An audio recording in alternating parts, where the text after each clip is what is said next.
Começa agora o Infinitas Ideias, o podcast onde as ideias vão muito além dos negócios.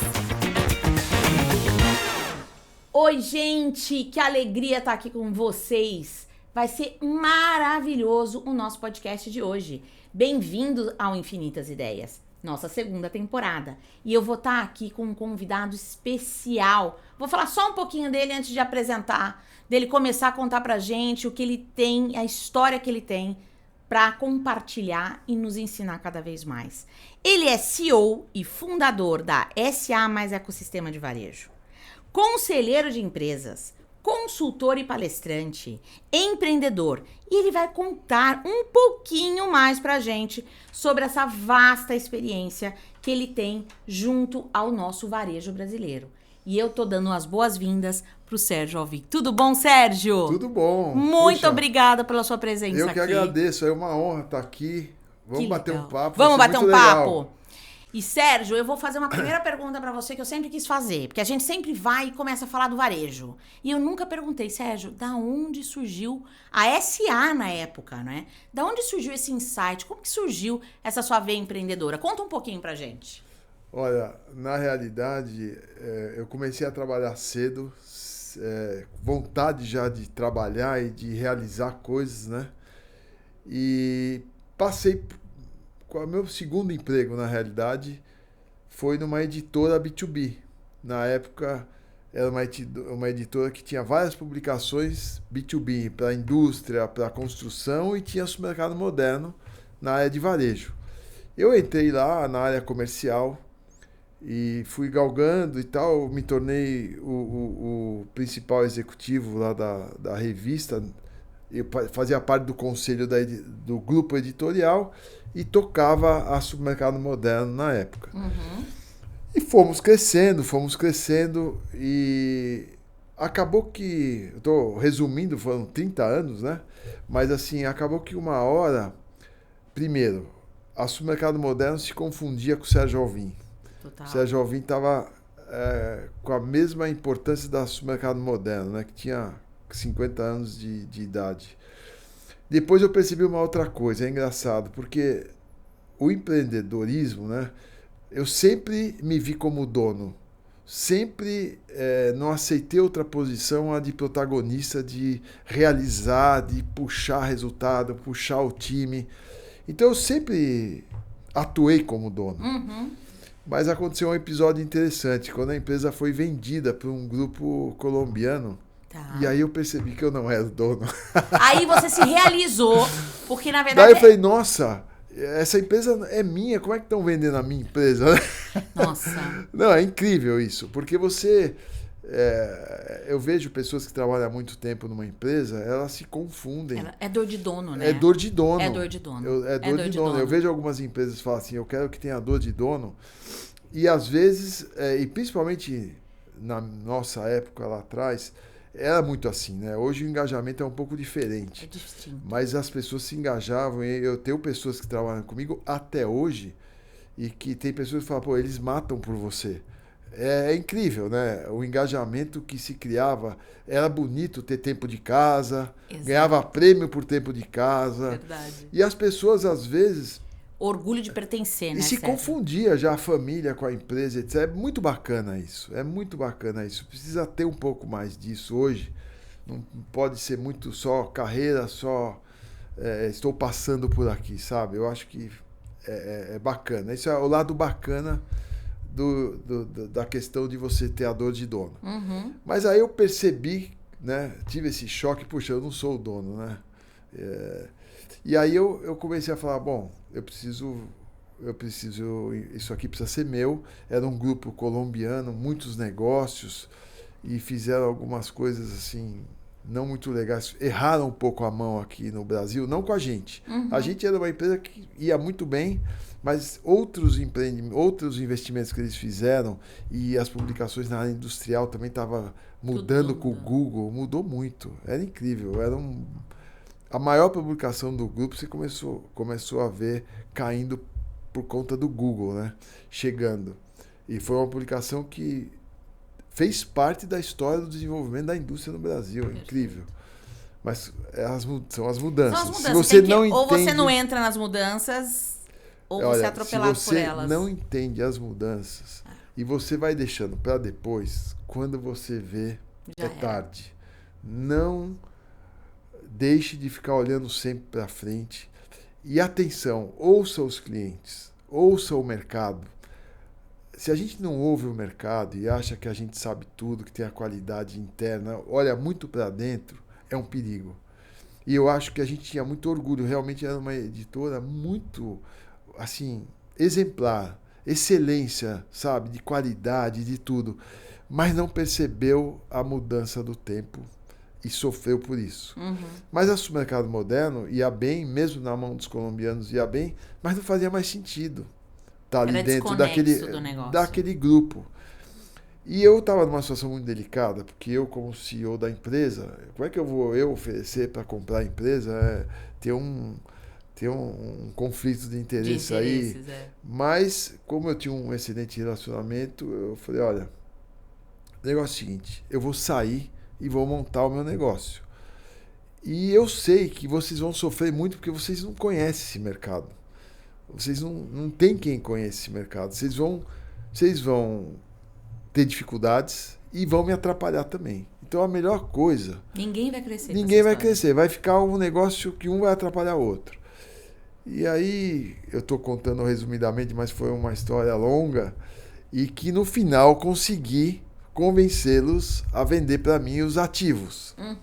E eu consultei o mercado, né? Eu falava com o mercado, porque eu também tinha 30 anos no mercado, eu falei, como é que o mercado vai reagir, né? Uma marca de 50 anos, as pessoas, não, pô, para mim a Supermercado Moderno é Sérgio Alvim, vai em frente, vai em frente.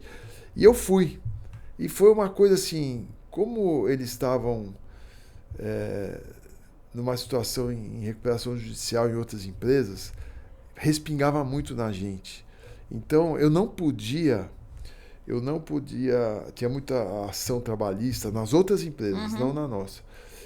Então a gente não podia fazer uma transição porque podia parecer fraude. Perfeito. Poderia parecer que estava sendo feita uma outra empresa para enganar. E podiam vir atrás dessa nova empresa. Com certeza. Eu fui em todos os advogados de São Paulo. Foi uma jornada para ver como eu fazia. Os caras falaram, não, dá sucessão isso. Eu falava, não é possível, mas vocês querem que eu vá pescar? Eu falava para o advogado, é o que eu fiz a vida inteira, eu tenho que fazer outra coisa agora, né? Mas aí eu falei, não, eu vou ter que arriscar, mesmo com o risco de sucessão. Tomei todas as precauções, mas olha que interessante, eu não podia avisar o mercado que a Supermercado Moderno ia virar SA. Entendi. Eu tive que fechar a Supermercado Moderno. E abrir uma outra. Explodiu todas as redes sociais. Pô, o que aconteceu? O que aconteceu? No dia seguinte, estava lançando a SA e eu me Varejo. Lembro disso. E é engraçado que eu me lembro disso. E olha, assim, é uma coisa incrível assim, o que você constrói no mercado. Porque eu chegava para os clientes e falava assim, olha, esse contrato que você tem com o Supermercado Moderno, agora ele vira SA. E os caras, puta, você é louco e tal, mas todos fizeram. A parceria, né, Sérgio? Não, já tinha sido construída, né? Sabe, assim, eu falo que essa questão de confiança aí tem a ver com a relação varejo-indústria. E a gente vai falar um pouco sobre isso. Exatamente, vamos falar. A gente tem que tomar muito cuidado com o que a gente constrói de relações boas, o seu comportamento. Não pode se vender por nada, não pode desviar por nada. Muitas vezes você se vê em situações que você pode perder um negócio muito grande, mas estão te pedindo uma atitude que você não concorda. Não faça. Não faça, vai custar muito caro. Você pode não perder. Eu me lembro um cliente importante, uma grande indústria, que não gostou do resultado de uma pesquisa e eu tinha um excelente relacionamento e ele falou, olha, então não publica pelo menos. E a gente achou que não podemos fazer isso. E eu fui lá e falei, olha, desculpa, eu não posso. Puxa, mas vocês são parceiros grandes. Eu falei, Não posso fazer. Porque você estaria sendo desleal com aquele público, né, Sérgio? Porque tem um porquê. Não, da você já pesquisa, imaginou certo? se cada um fala, você publica, aí como é que fica, né? Não é ético com os outros. Com os outros. Mas passou um tempo, essas pessoas vieram falar, putz, vocês são sérios.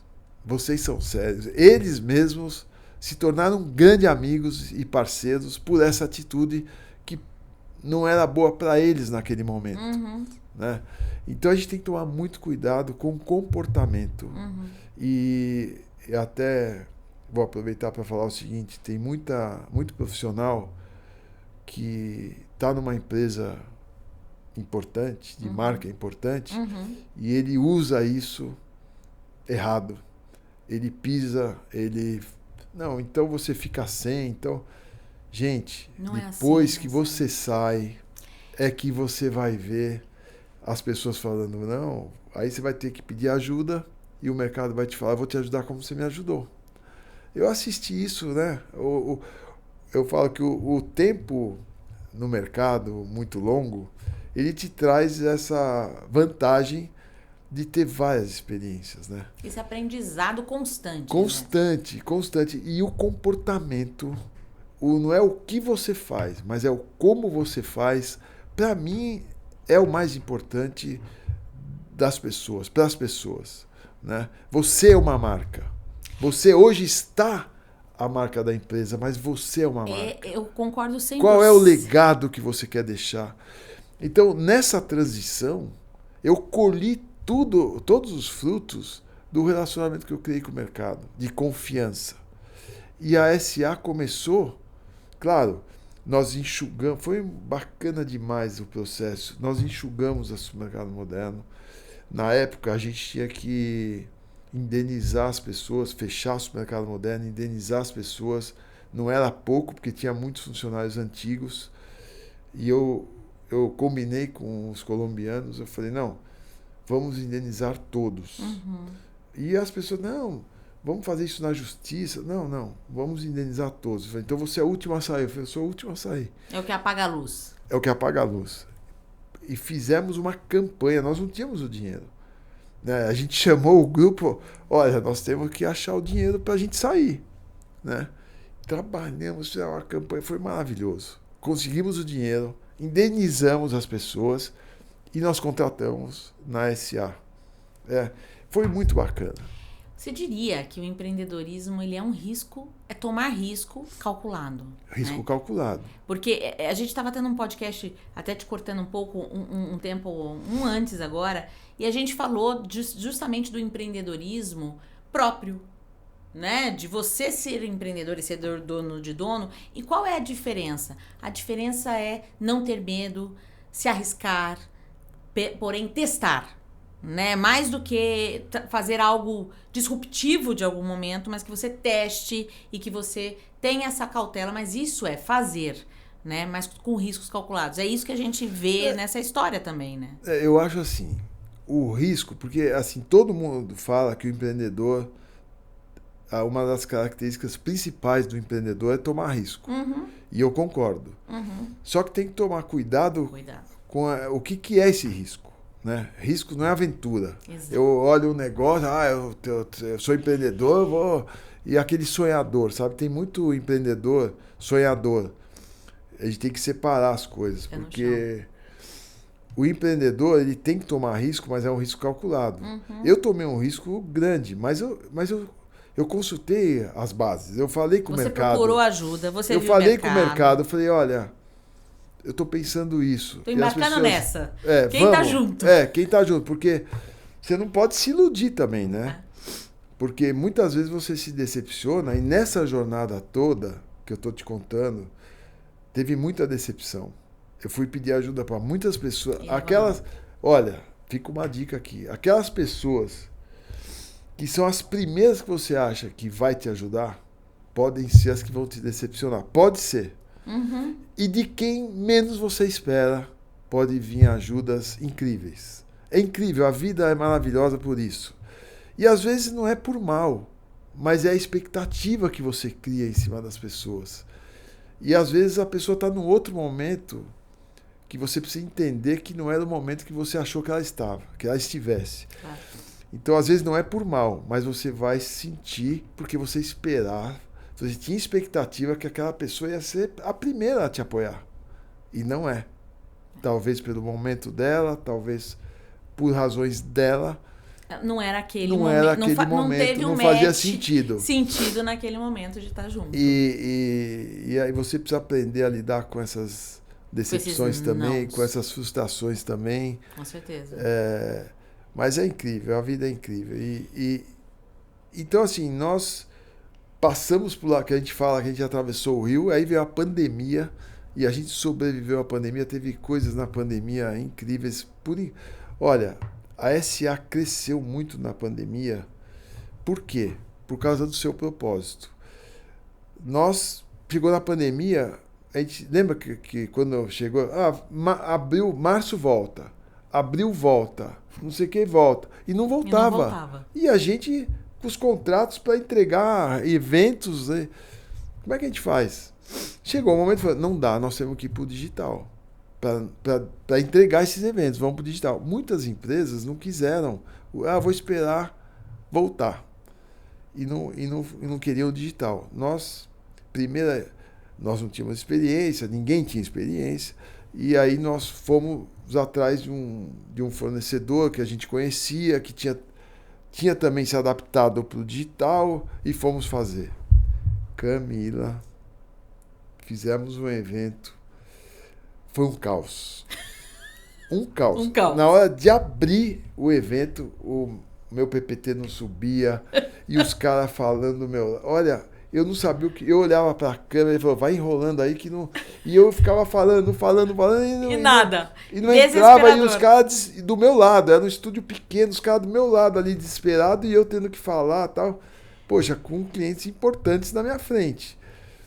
Bom, foi um caos, mas aí foi uma lição também, né? De novo, os clientes que participaram entenderam, olha, é incrível. Empatia, se colocaram no lugar, né? Mas as relações, né?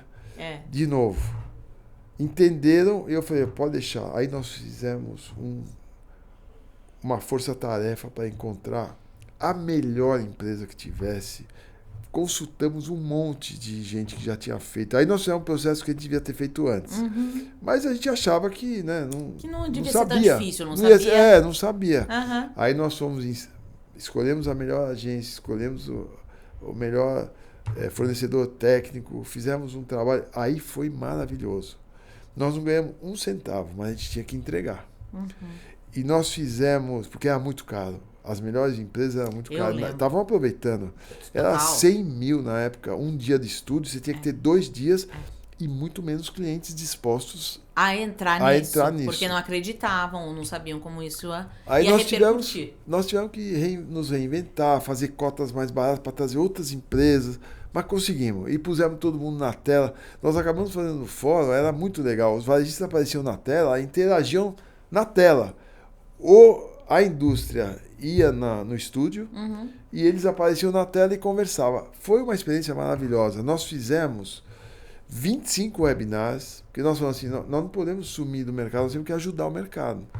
Nós fizemos 25 webinars. E num momento carente, né, Sérgio? Não, ninguém sabia o que fazer. O varejo não sabia se ele ia abrir a porta, se ele ia fechar a porta, o que ele ia fazer. Então, nós pegamos as principais indústrias, os principais heads das indústrias, com os principais heads do varejo, e nós fazíamos webinar para discutir o que fazer.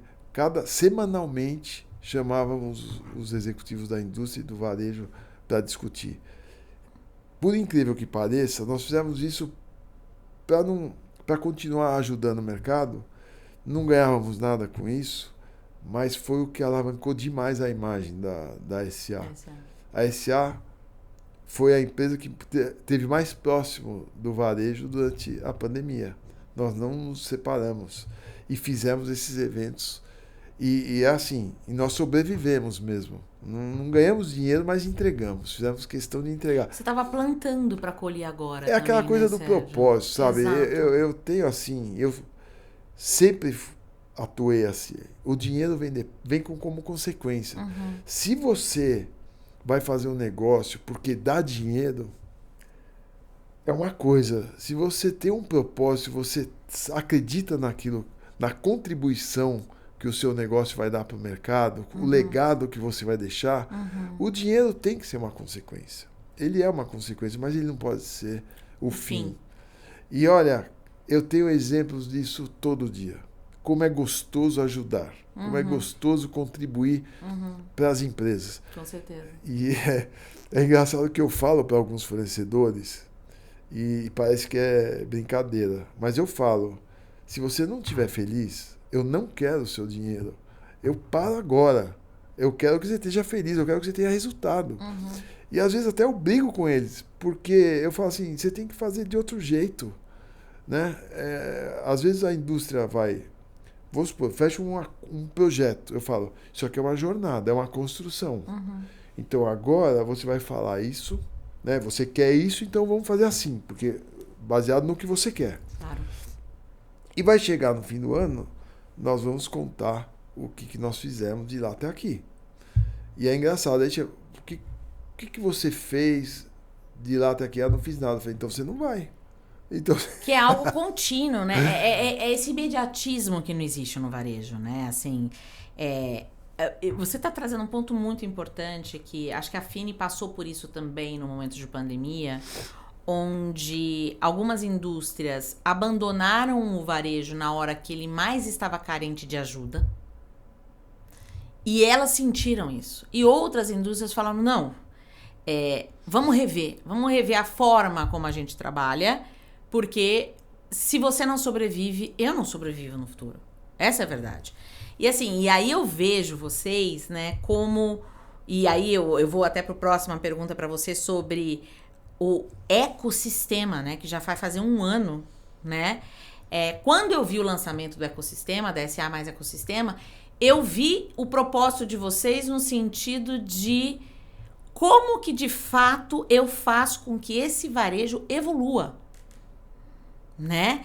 Porque muitas vezes a velocidade da evolução de um varejo ou de uma indústria, não que um é maior que o outro, ela é diferente. E aí parece que as pessoas falam línguas diferentes. E a sensação que eu tenho é que vocês estão no meio para nos ajudar nesta comunicação. Olha, o que eles quiseram dizer é isso. Isso através de capacitação. Então, eu vejo o ecossistema dessa forma. Depois eu quero que você conte um pouquinho do ecossistema. Mas, assim, aí o varejo se sente o quê? Acolhido. Né? Desde uma indústria que reviu a sua forma de trabalhar naquele momento. Desde a SA que veio para trazer informação no momento que ninguém tinha. Essa é a verdade, ninguém se falava em tendências, mas que tendências? A partir do momento que acabaram as tendências, né? Ninguém mais tinha. Então tinha que ter o colo, o consolo, dizer, gente, vamos por aqui, vamos fazer por aqui. Então eu acho que é isso mesmo, é essa conexão, essa parceria que vocês nos ajudam como indústria e como varejo a nos ajudar mesmo. Sabe assim, ó, dá a mão aqui, coleguinha, eu brinco assim, coleguinha, vem cá, ó. Coleguinha, varejo, coleguinha, indústria, vamos aqui, junto, vamos sentar, vamos conversar. Mas nesse sentido, não faça algo agora que você não consegue desenvolver isso ao longo tempo. Porque uma parceria não se constrói de um dia pra noite. Sem dúvida. Né, Sérgio? Olha, Camila, é uma coisa incrível assim. Parece simples, e eu acho que é simples, mas precisa ter um entendimento do que é o varejo, que é a indústria. Total. São bichos muito diferentes. Começa que o varejo é muito imediato, assim, é muito dinâmico. Não vendeu hoje, tem que resolver amanhã. E a indústria tem ciclos mensais. Perfeito. Né? O varejo, a maioria é de dono. A indústria são de profissionais que às vezes estão mais preocupados com a carreira. Daqui 2 anos eu quero estar nos Estados Unidos. Então, como é que eu vou criar um laço aqui se meu pensamento é estar fora? Né? É aquilo que eu falo do engajamento de dono. O engajamento de dono sabe quanto é importante um cliente. Então, são coisas diferentes pelo próprio dinamismo, etc. Mas tem uma coisa que é muito clara e que não foi construída assim, a história da relação. A história da relação é de conflito. Sim. A história de relação é de especulação de estoque. É quase um perde-perde, né? Não, porque a própria história da inflação, então tinha especulação de estoque. Então eram negociadores. né? Hoje, eu acho que tem que funcionar igual consignação. Hoje, o varejo é um prestador de serviço. Todo mundo tem que pensar em venda. Principalmente o comprador do varejo. Uhum. Ele não tem que negociar. Ele tem que saber, ele tem que ser competitivo lá na ponta, Claro. ter o produto na hora certa, no estoque certo, etc. É isso que ele precisa ter. Aí volta para trás, quais produtos eu tenho que ter aqui que meu consumidor quer? E aí eu vou ter uma parceria com a indústria. E a indústria tem que saber, eu estou oferecendo competitividade para esse meu parceiro, tá tudo bem? Estamos combinados? O que vai ser lá na ponta? Ok. E aí tem que fluir, né? Não tem aquele negócio de negociar no fim do mês. Nossa, eu vi nesse último fórum, eu fiquei impressionado de ter isso ainda. É isso que eu ia te perguntar. Você acha que o varejo e a indústria estão evoluindo no que tange justamente a... Porque existe uma mudança clara, né? E cada vez mais a gente vai numa NRF, a gente ouve tendências. E eu tava um dia num fórum e no final desse fórum, né, a pessoa vira e fala assim, gente, nós estamos falando em tendências aqui e eu tenho um varejo que precisa saber cadastrar melhor os seus produtos para ter um CRM, né? Coisas bastante básicas. E a indústria é a mesma coisa, né, Sérgio? A gente fala, tem um trade super desenvolvido e no final eu acabo abrindo mão de tudo aquilo de médio prazo porque eu tenho uma meta no final do mês. Como você vê isso, assim? Você vê esse movimento? Porque mesmo você tá falando, poxa, ouvi algo agora no fórum que a gente imaginou que não existia mais. Olha, uma coisa que foi pesquisado no fórum e me surpreendeu assim, qual é a principal prioridade do varejo? A questão operacional. Tá bom. Operação no varejo. Então você veja, você negocia, faz um monte de coisa, tem que acontecer na ponta. Então a operação é muito importante, que se não acontecem as coisas na ponta, tem que voltar para trás e rever tudo que foi feito para chegar naquela. Você monta uma estratégia e se não acontecer, não for bem operada, executada, ela vai por água abaixo. E essa operação, onde está o gargalo, Sérgio, na visão justamente dessa pesquisa? Acho que para quem não sabe, gente, foi ontem que terminou, ontem a gente não sei que dia que vai acontecer essa transmissão, essa é verdade. A gente está falando hoje, mas ontem terminou o fórum da SA Nacional, SA Varejo Nacional, e onde tinha quantos varejistas estavam lá, Sérgio? Tinham 110 empresas. Certo. E 250 pessoas de varejo. Os principais varejos do Brasil, né? Que é realmente os clientes que hoje crescem e sustentam um grande fator econômico do país estavam lá, né? E aí veio esse ponto da SA de trazer que um dos gargalos ainda é a parte operacional de tudo isso. É a parte operacional. A gente fala muito em CRM. Por isso que eu falo assim, vamos simplificar as coisas, né? Vamos simplificar. Se a gente simplificar, nós vamos ter muito resultado nessa relação. Você fala em CRM, mas as empresas não estão maduras. O que estão oferecendo para o varejo são ferramentas de CRM. Perfeito. Mas não tem um serviço, um processo de CRM. Eu tenho que saber se meu cadastro está ok. Eu tenho que saber se meu banco de dados está organizado para eu ter um CRM. Perfeito. E depois eu implemento a ferramenta de CRM, como que eu vou tirar proveito dessa ferramenta? Eu também não sei fazer isso.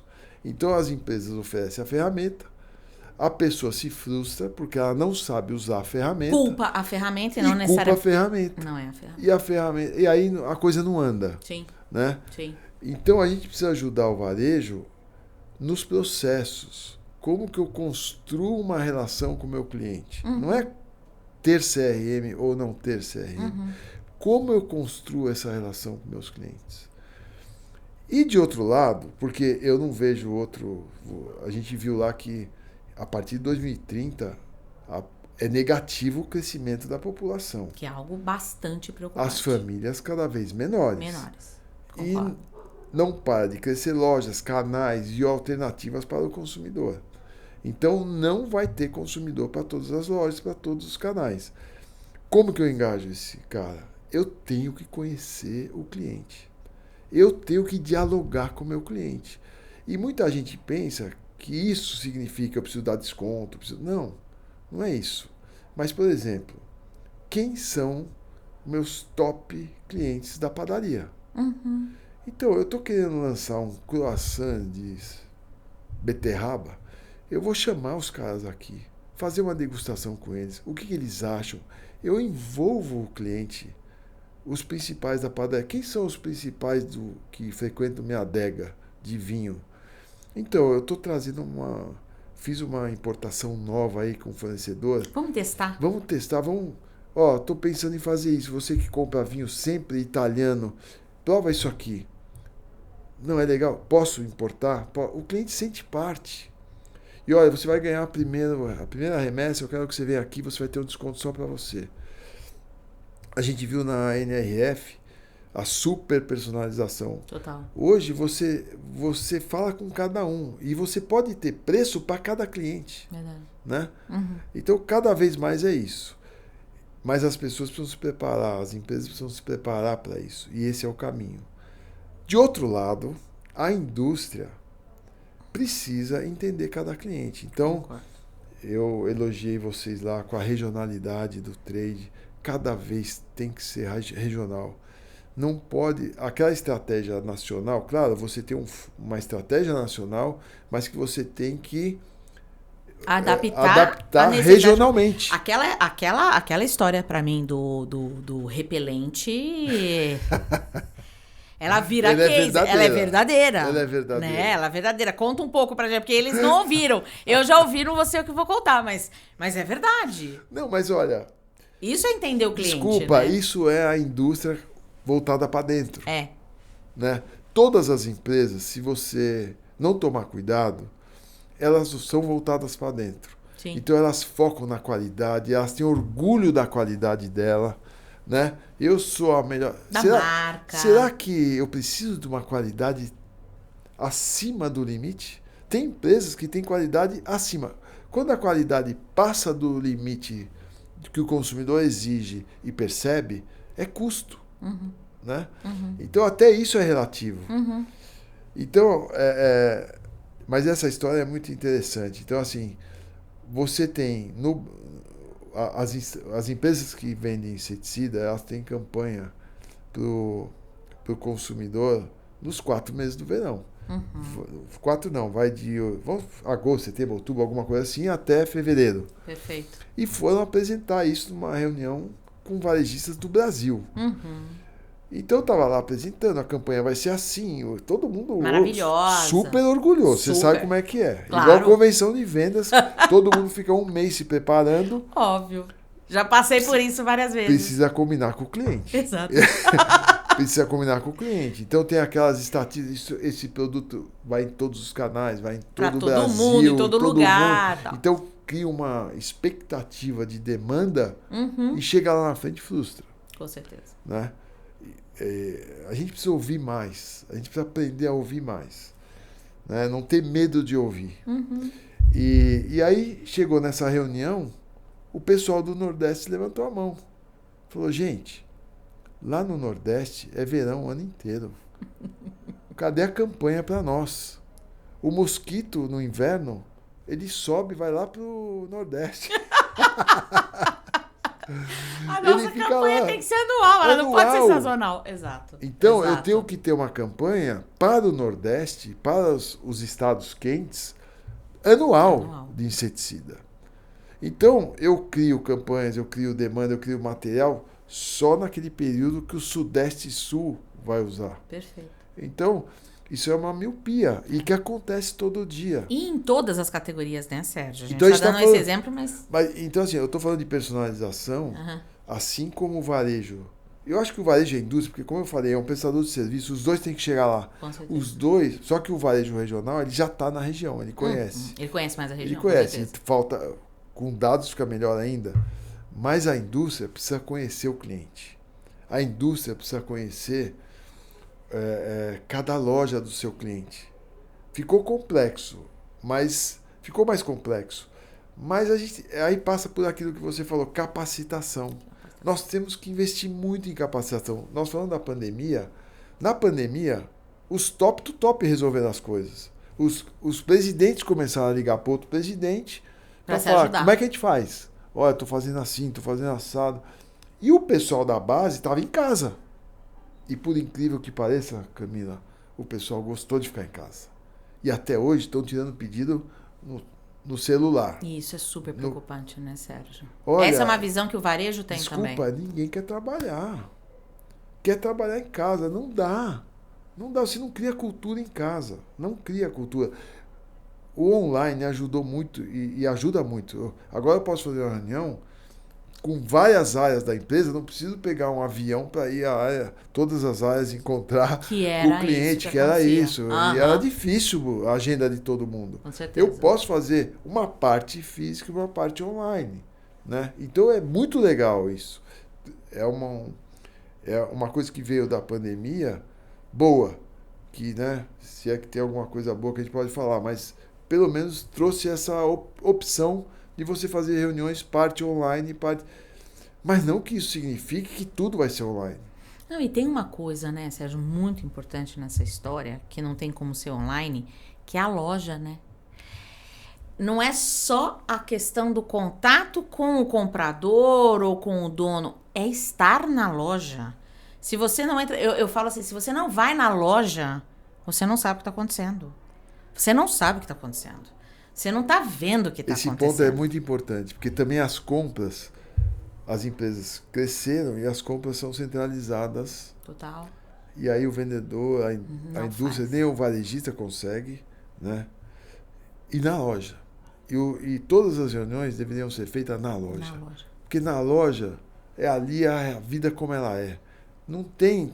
Olha o que está acontecendo. Então, com essa compra centralizada, o que acontece? Você vai lá e fala, com uma estatística de venda, olha, não vendeu. Aquilo que nós esperávamos vender, não vendeu.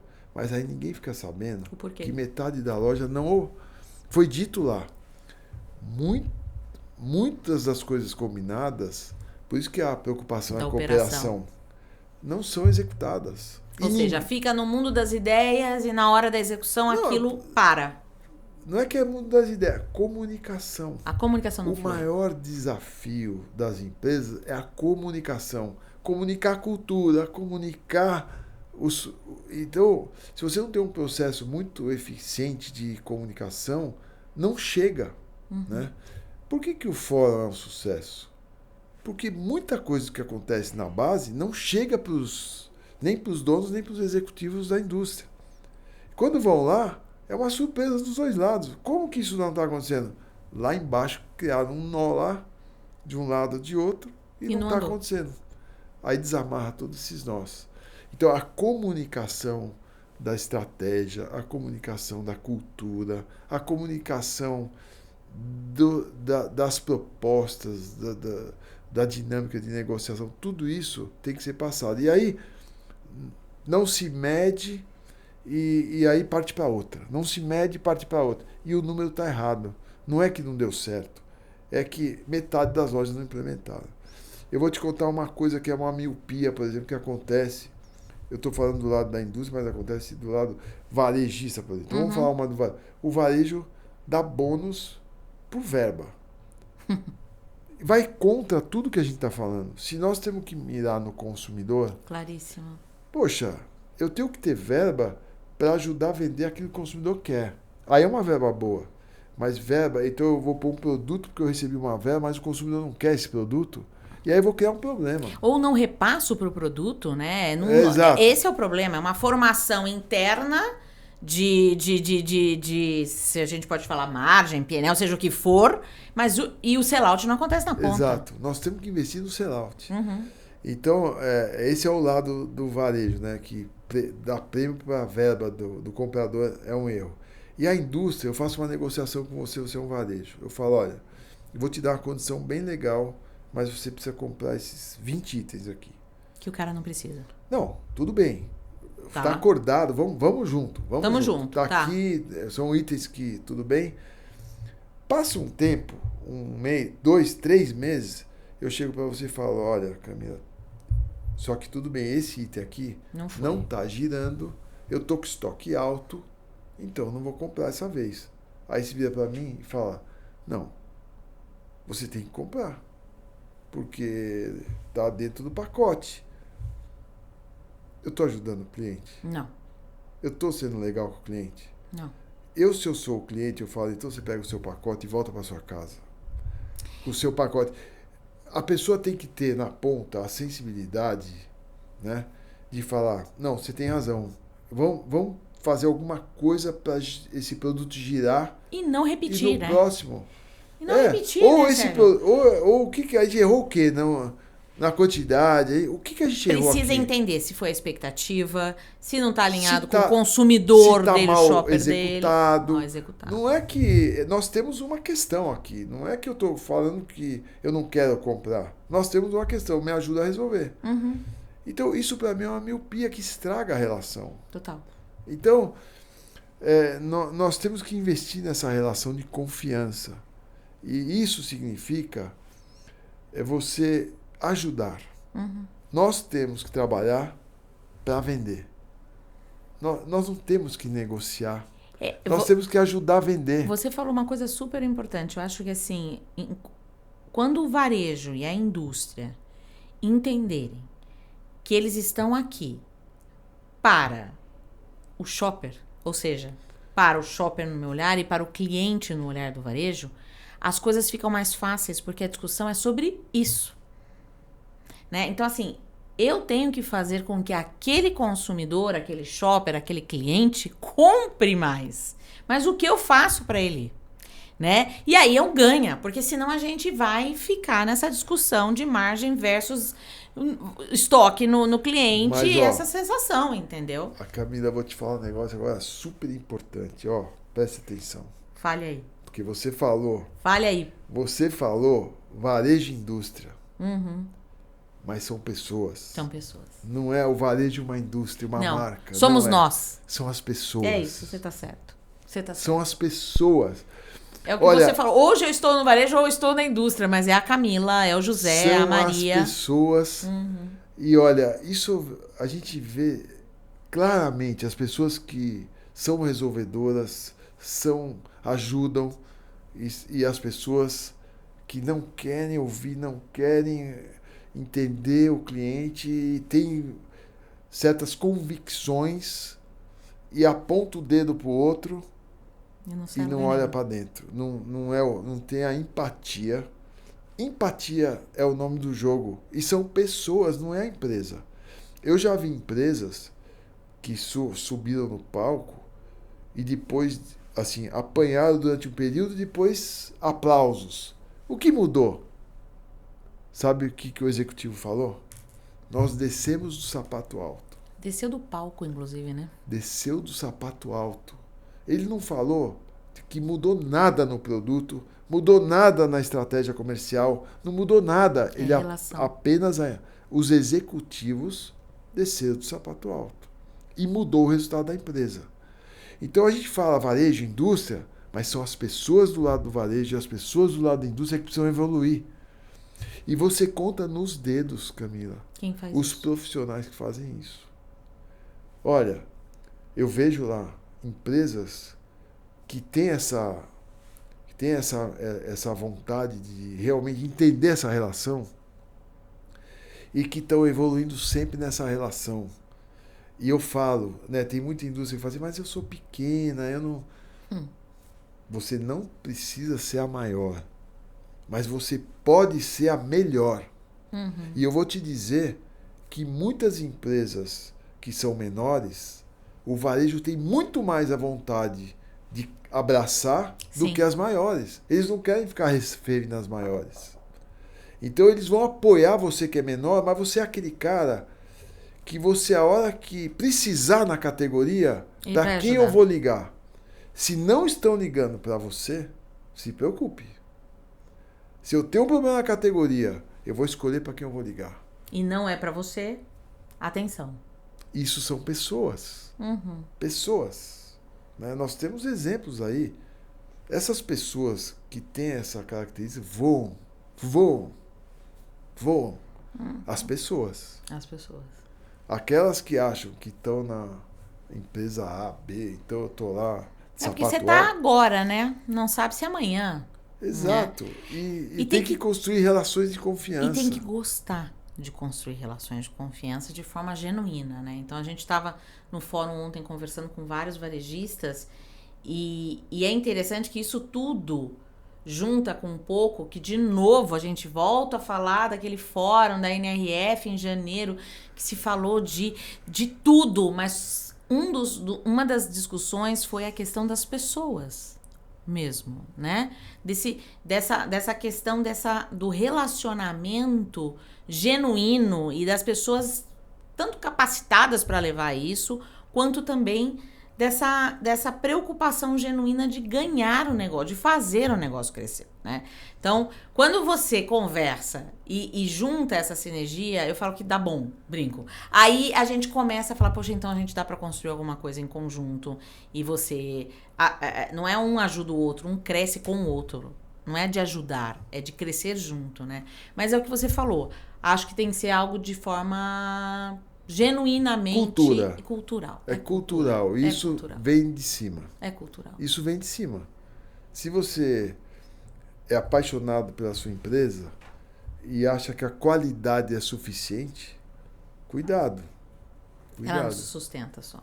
A qualidade passa em qualidade de pessoas, né? Qualidade de relacionamento também. Não, eu acho que você tem que ter um produto de qualidade. Sim. Mas se você maltrata o mercado e se você acha que isso é suficiente...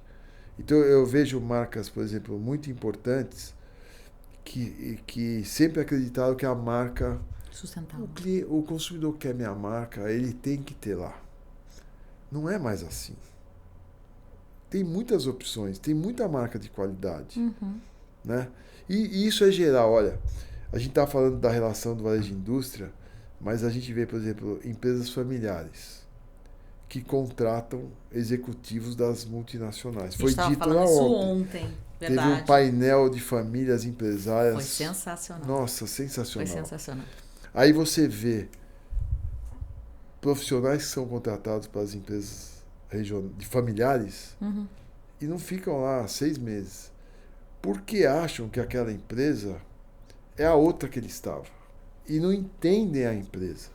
Olha como empatia é tudo. Até nisso.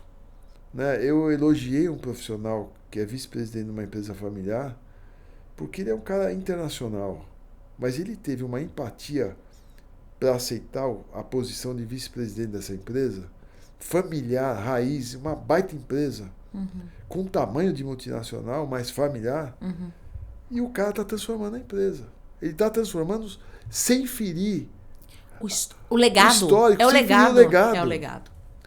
Vai dizer que não é difícil para ele? É difícil, porque... Porque quanto mais você está aqui, mais... Não é ego a palavra, mas aqui...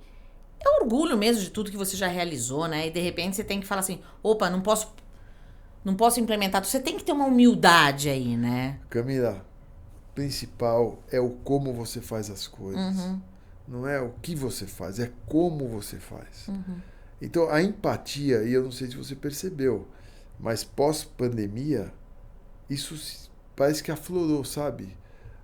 A importância das relações. Total. Todo mundo não aceita mais ser maltratado, todo mundo quer um carinho, todo mundo gosta de ser bem tratado. Sempre foi assim, mas eu acho que aflorou mais essa coisa da família, essa coisa das relações. Verdade. Né? Verdade. Então, todo mundo quer estar do lado das pessoas boas, das pessoas que ajudam. Né? Isso é muito importante. Isso faz toda a diferença em todas as relações. Na família, no trabalho, né? Em tudo. Então é muito isso. Empresa não existe. Empresa são pessoas e processos. Então você tem que ajustar o processo. Então quando a gente está falando de ferramenta, não fica escolhendo ferramenta de CRM. Fica escolhendo quem te ajuda no processo da relação com o cliente. Eu tenho o meu cadastro, ok, te ajudei aqui, agora vamos escolher uma ferramenta e agora vamos ver como que nós vamos usar essa ferramenta. Aí o varejo topa. Ele agora, entende o porquê daquilo.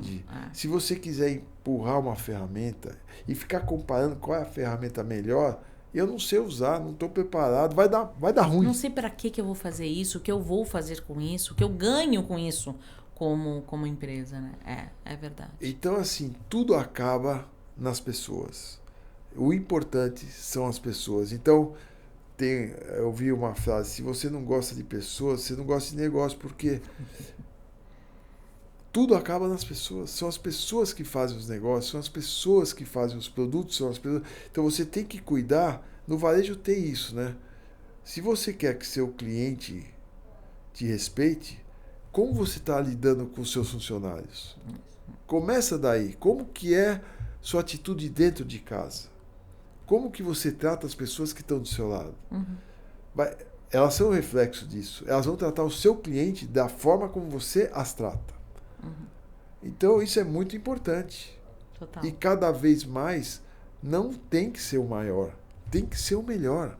Super. Não, gente, vocês não sabem. Eu tinha um monte de perguntas pro Sérgio. Falei demais Mas eu já sabia. Não, mas você já respondeu todas elas.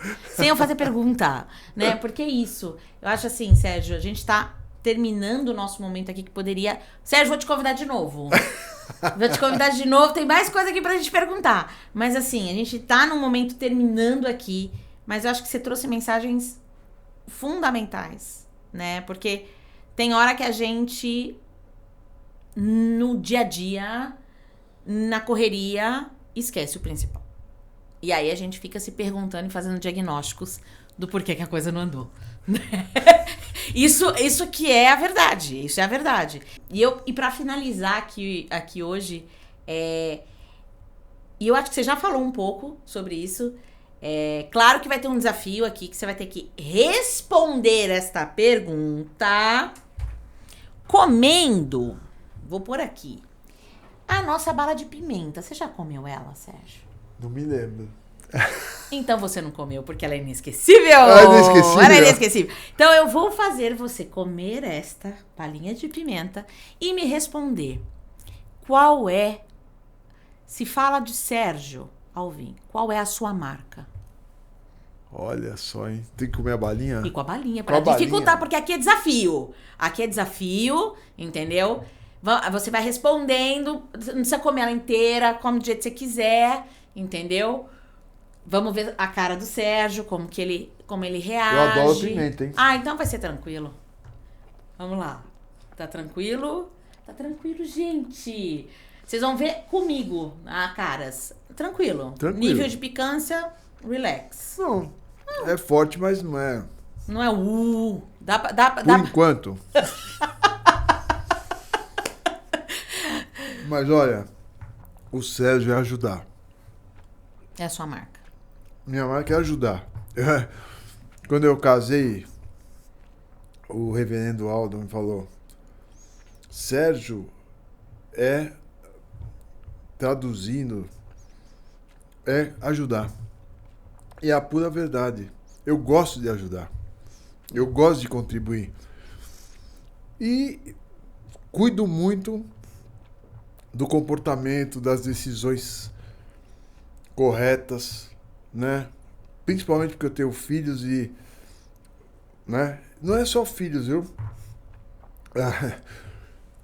As pessoas que trabalham comigo eu considero filhos também, de uma certa forma. Sim. E eu acredito muito em liderar pelo exemplo. Então isso vem de família. Eu tenho, graças a Deus, uma família muito ética, que me ensinou muito isso. E até eram políticos bons e que me ensinaram muito essa questão do comportamento, cuidado com os atos e os fatos. Então sempre eu paro para pensar o que é certo. Não importa a consequência financeira, o que é certo você fazer. E é isso que eu ensino para meus filhos e é isso que eu passo para a empresa. Aí como é que nós vamos fazer o cliente? Nós vamos fazer o que é certo. Podemos perder não tem problema. Nós vamos fazer o que é certo.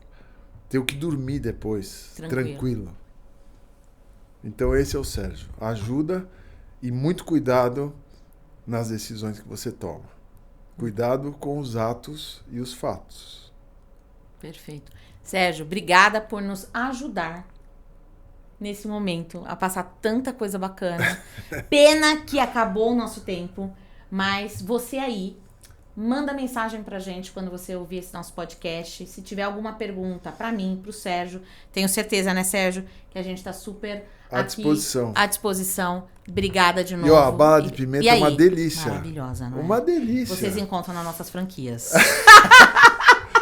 Sérgio, eu adoro pimenta, adorei a bala. Animal, né? Obrigada, Sérgio. Obrigada Eu pela que sua agradeço presença. a oportunidade. Obrigada. É um prazer estar aqui. Tá joia. Obrigada, viu? Tchau, gente. Até mais. Tchau, tchau.